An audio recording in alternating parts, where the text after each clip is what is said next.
Wouldn't it be great to listen to a lesson on an airplane and maybe just, have an audio file or a video file, or maybe somebody likes to read and they can print it out and read a transcript. So having things available in multiple formats really helps. Welcome to the Joy-Powered Workspace podcast, where we help HR and business leaders embrace joy in the workplace. I'm JoDee Curtis, owner of Purple Ink and powered by Purple Ink. And with me is my friend and co-host, Susan White, owner of Susan Tender White Consulting, an HR consulting practice. Our topic today is on virtual learning. Virtual learning is a learning experience that is enhanced through utilizing technology. And of course, the instruction most commonly takes place in an online environment.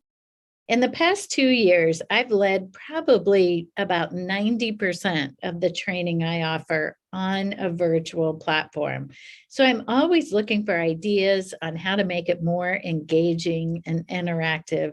But I admit, when I'm participating in a virtual class, I struggle to stay engaged because I'm distracted by work or emails, phone calls, and texts. What about you, Susan? I am pretty good staying focused, but what I really have trouble with is my outside life interrupting me. I will tell everyone I know that I think could possibly call me or come to see me or stop by that I'm going to be in a class, that I cannot talk, I cannot do anything. Inevitably, something comes up where somebody starts knocking on the door. Well, this one's really urgent. And so I feel like when you're in a virtual setting, people don't see that boundary like I wish they would. Right. Great point. There are definitely pros and cons to both, though, either live or virtual training. So let's take a look at some of those we experience ourselves and or that others enjoy or struggle with as well. So let's talk about the pros first, Susan. The first one I think is flexibility. As a listener or a participant, it allows us to learn from anywhere, so we can have more freedom to take part in it. If the learning is recorded so you can watch it later, we can even watch it not only where we are, but when we want to watch it. Definite advantages. The second is no commute. No commute for us as the instructor, no commute for the people that are taking the course, right? It allows you more time, and that can be a lot of time and less frustration. Yeah. The next one was to be able to choose our preferred learning style. Now, we don't always have this option, but sometimes it is. People learn differently. Some people are visual learners. Some take a lot of notes. Some need to hear the material over and over again to absorb it. And some use a combination of these tactics to retain the material. Online learning might enable you to employ the learning methods that work best for you. Yes, and I think virtual learning as an employer, it makes so much sense from a cost standpoint. You're not paying for people to commute into a centralized location. You're certainly not providing meals unless, of course, you want to do DoorDash or have something delivered to your folks while they're watching. People don't need to worry about clothing, dressing up, spending money on necessarily on appearance, except for maybe the waist up, of course. So it can just be a really much more cost-effective way at coming at training. Yeah. And the last one, I think, can be technology skills, right? Most organizations are utilizing more and more online tools. And in today's tech-infused world, we can gain experience working in this virtual format and using these tools. It might be Blackboard, Collaborate, Microsoft Office 365 Suite, Zoom, Teams. There's screen capturing, recording, and presentation tools. Just lots of maybe technology that we hadn't used before, or maybe we were afraid to use. Sure. Well, I think in all fairness, we've talked about why we really like it and all the good about it, but I think we should look at the other side of the coin. So some of the cons of online learning. The first one is you really do get less one-on-one interaction or even group interaction. When learning online, you may see people, but not always. One platform I know that I use, the only people they see is me. And I always feel bad about that. I never get to actually look anybody in the eye. So you just don't feel like you're interacting nearly as much as if people were with you in person. Yeah. The next one is that it puts some pressure on us to be responsible for establishing a routine. They say with more freedom comes more responsibility. So when you need to be there in person at a certain time, it creates more accountability. And when you can watch it whenever you want, sometimes whenever never happens. Mm-hmm. So the next con, JoDee, I think is one that we've all experienced, is technology challenges.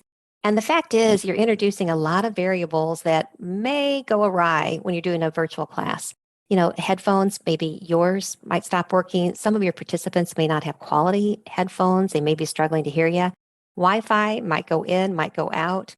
People trying to learn a new platform, maybe it's one they're not nearly as comfortable with as what they use in their own world of work. So connection issues, server errors, finding the correct link. So many people, when they're racing to get to a class, they may not have done any of the preparation to test out, does their equipment work? Do they know how to get there? They may not remember where that link is, having a password, on and on and on. Technology is a blessing and can be a curse. It sure is. I think we've probably, between the two of us, experienced every one of those issues before. Yes. So. Yes. The next one is experiencing distractions. This is one I really struggle with. And with online learning comes the potential for more distractions. It could be in our environment, such as finding a quiet place with no dogs or kids or UPS drivers ringing the doorbell. I tell you, for me, I feel like the UPS man comes every time I train a class. It's all that Amazon ordering you're doing, I JoDee. know it is. It is. Or just struggling to stay focused and not jump over to my email or work on something else or get caught up on my texts and calls. So easy to be distracted. The final one is that I really believe that you have fewer opportunities to network when you're in a virtual classroom setting. I've seen really magic happen when people come together for a workshop or seminar. Friendships sometimes are formed by participants who have, the same types of issues that they're struggling with. They share best practices. It just, in a virtual environment, it can happen. It's just a lot harder. Yeah, I agree. Well, of course, we have a guest today.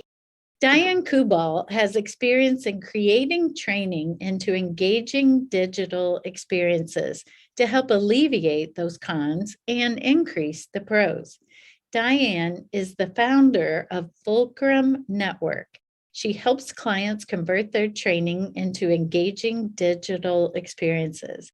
And over the past 5 years, Diane has developed an experience-based learning approach used in her learning portal by her clients and consultant networks. Diane is also a partner in our Powered by Purple Ink network. So thanks so much for joining us today, Diane. Why do you think it's important to make virtual learning engaging? Isn't online self-study learning enough? There was a study done by Blanchard Training and Development. I know many people are familiar with them. And they did a study on the trends in 2022. And 53% of more than 850 learning and development professionals across the globe said that their virtual and digital offerings were less effective than their face-to-face versions. And that's even higher than last year. And they cited a number of different reasons for what they felt they needed to improve. So 59% of them, this is the top thing, was learner engagement. Because things are just self-study and online, it's kind of boring for people. They need to have more engagement with other people. They felt that they needed to have more social interaction, more than half of them. And they wanted them to have more touch points over time. They wanted them to create what we call a learning journey. And a learning journey is where you take the content and you spread it out over a period of time rather than just having one live session where, you give them everything you know in 3 hours. It's kind of like the fire hose. So they would convert their content into that kind of approach. Nice. I like those idea also. Ah, very nice. And Diane, can you go a little deeper on some factors that could really help make digital learning more engaging? One of the things that we do is flipped classroom. So maybe you can think of like a university setting. And, typically these students go to class, right? They have a lecture. And after the lecture, they have homework. What we do is flip that. We put the homework first. So they're doing all the reading, the videos, and then they come to the class and they're processing what they've learned and discussing it in groups. Maybe they're, watching videos ahead of time so that they're prepared to engage in what they learned about. It's not just the professor teaching them or lecturing them, which again is kind of boring. So that's one of the methods that we use. You can, use both asynchronous and synchronous. And I've created a continuum from the self-study format, which is, off by yourself, e-learning, and the synchronous learning, which is like a live, training or virtual session. And in between the two ends of that continuum, I've identified 30 different methods that you can use to make your digital learning more engaging and experiential. So we incorporate accountability partners, written coaching feedback, a social community where people are posting on what they've learned. So they're interacting not just with their coach, but with each other in a community. And another important thing for today's learner is, people soon are going to be mobile and moving around. Maybe some of us have already started. So wouldn't it be great to listen to a lesson on an airplane and maybe just have an audio file or a video file, or maybe somebody likes to read and they can print it out and read a transcript. So having things available in multiple formats really helps. Those are, I think, great ideas. Yeah. Well, and I think, we know people have different learning styles. So having those different options to learn by reading or listening or viewing gives more choices. Absolutely. And we have found that, people do really like to have a variety of methods. One, because of the learning styles. And two, what happens is they touch the content a number of times. So, we want to make learning sticky. We want people to actually apply what they're learning in their everyday job. And so what we have found is that having them, let's say, watch a video, then maybe complete a worksheet, maybe read an article, and then maybe the next day they're going to practice something with an accountability partner. Then in the live session, they're, engaging with each other. Maybe they go conduct that difficult conversation or whatever they're learning in real life. And then they come back and they post about their experience. Maybe they do a group coaching session where they talk about what they learned, what went well, what would they do differently? And all of the peers are sharing the same kind of information, because most of our learning happens from the mistakes. And usually we don't have an opportunity to, really have a real life experience from training. So if we spread it out over time and we incorporate, go practice it with a real person and then come back and let's talk about what to do next, what to do better. It really helps it be sticky. I love it. And what kind of results are you seeing with your experience-based virtual learning approach? We have something called the Modern Managers Leadership Series, and we've been running that all last year in a training format. And this year we're going to do it in a group coaching format. And what we saw from the training format, we did it in the form of a learning dash. And I call a learning dash kind of a sprint over a week. So you get a half-day equivalent of content, what people used to get live in the physical classroom for a half a day, right? That's how training used to be done on a lot of management topics. So now we still take that half day of leadership development, but we spread it out over a week. So they have about 30 minutes of self-study each day, Monday, Tuesday, Wednesday, Thursday. Friday, they have the live session. And so, number one, people really love the gamification that we incorporated. They're getting points. We may be offering prizes and things like that. So it's just more fun. So that's one of the results that we're seeing. And interesting, a lot of the younger learners today, they have learned this way in college. This is the approach that they are used to. Maybe some of us baby boomers, maybe we're not used to that. But the modern learner does like this, and they're used to it. So I do find that they complete the learning. There's a huge concern by, the corporations. Are they actually going to do it? And, we've had some sessions and people come to the live session and maybe haven't completed all of it. They're like, oh my God, I need to go back. There's so much good stuff here that I need to, download and actually practice. So we have had very positive feedback. So people like it. And we do some measurement. So for every program, we have 4 competencies that we measure, and we measure before, we measure immediately after, and then 3 months later on their application. So we have seen anywhere from 20 to 43% improvement from the pre to the post and then the 3 months, depending on the topic. So interesting, like diversity and inclusion. We have a program called Awaken Unconscious Bias. Now people come into that and they don't know what intersectionality is or, some of the new terms. So they go from 0 to, 43 or something pretty high. Whereas in, some of the other programs like hybrid teams or difficult conversations, it's more in the, 30% range, but still pretty significant. And I will say this is self-reported by the participants. What is their skill level based on what they perceive of themselves now and, after. Right. That's impressive. So Diane, if our listeners are maybe head of training or they're responsible for the training in their organization, and they probably within the last 2 years have needed to pivot and change a lot of their training to virtual, do you have any suggestions, maybe quick tips? What are the 1, 2, or 3 things that the listener might want to think about doing to take that virtual training that they're doing right now and take it to the next level?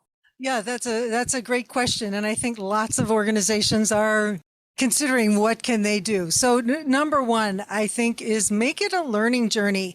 Don't just do, that sheep dipping approach where you give them everything they need to know in, a half a day or in a day. Spread it out over time. And then that requires getting a good system.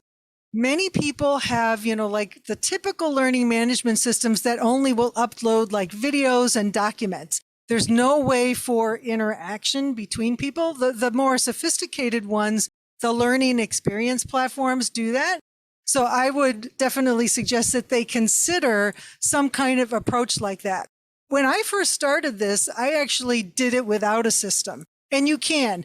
For instance, we piloted a program called Career Essentials with Schneider Electric.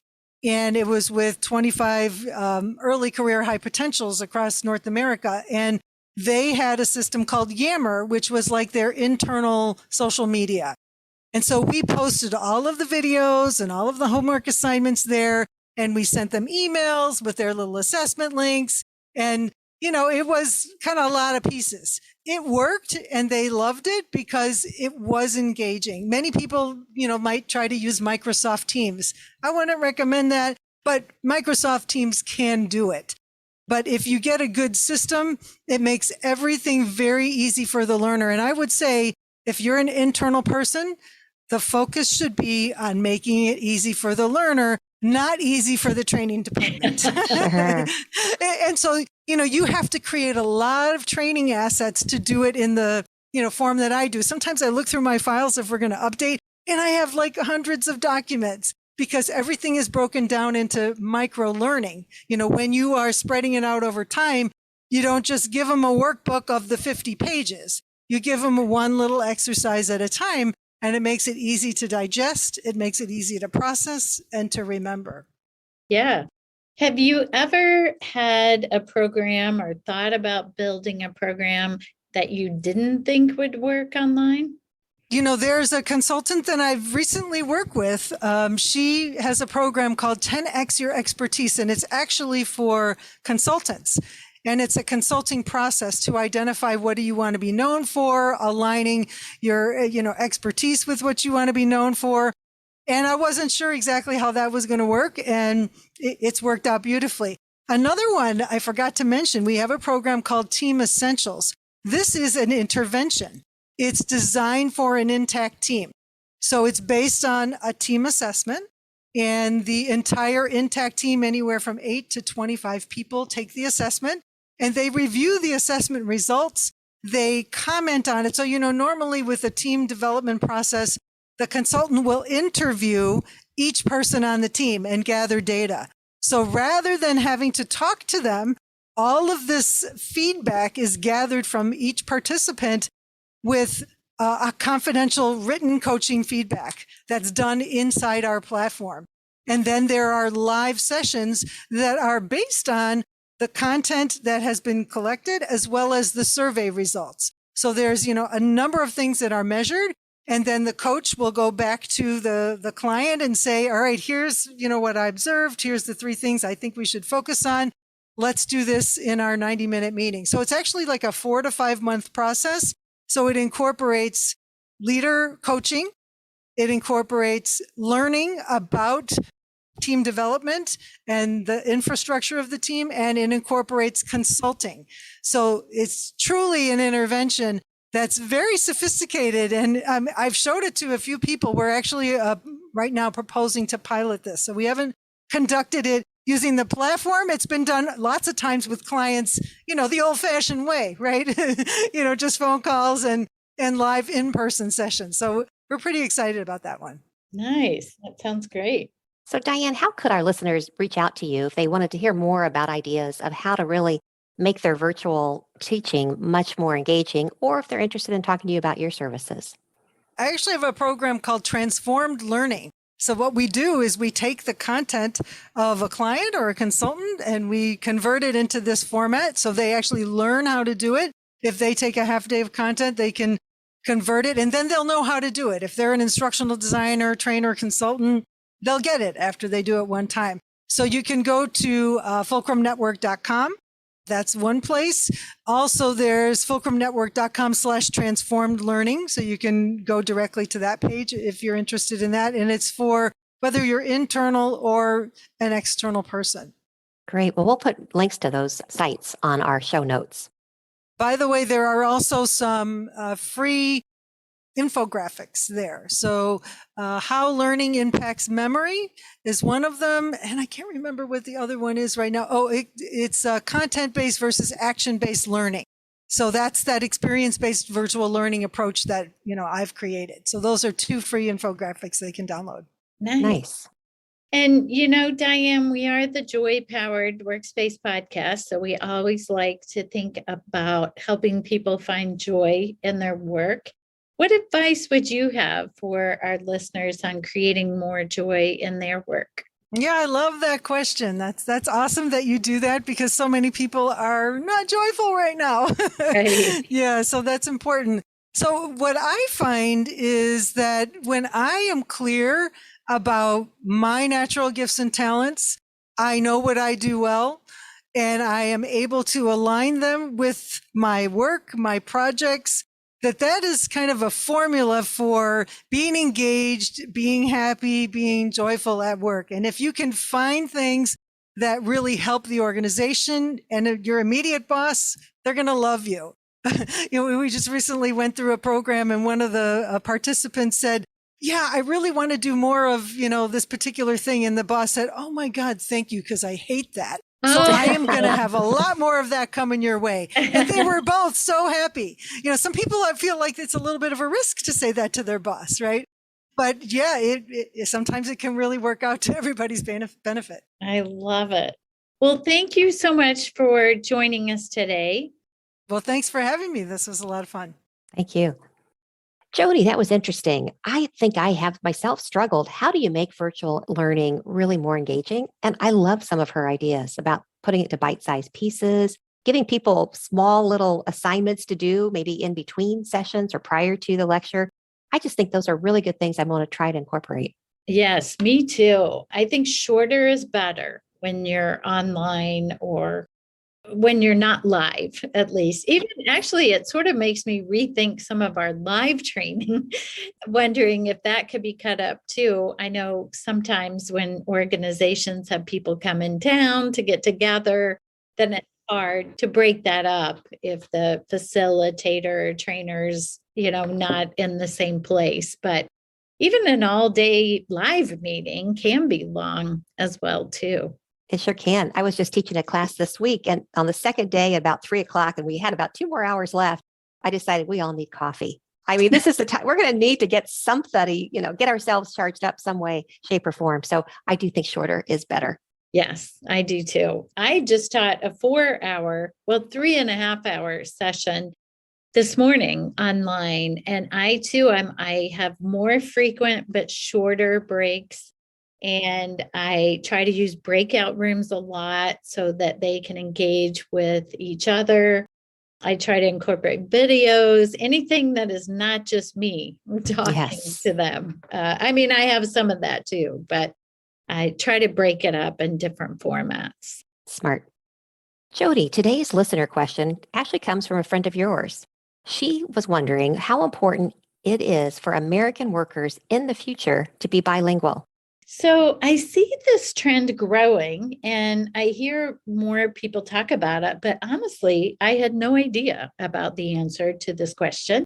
So I did a little research and I found a blog by preply.com on this very topic, and we'll include a link to that in our show notes. But they analyzed 600 job postings on Indeed.com that used the words bilingual or multilingual to learn which languages are most desired by employers. This was a global survey, by the way, not just in the US. And they found that Spanish is the most marketable language by far, with 76% of all job postings analyzed requested the Spanish language. Spanish was followed by Chinese, both Cantonese and Mandarin, and French, including French Canadian.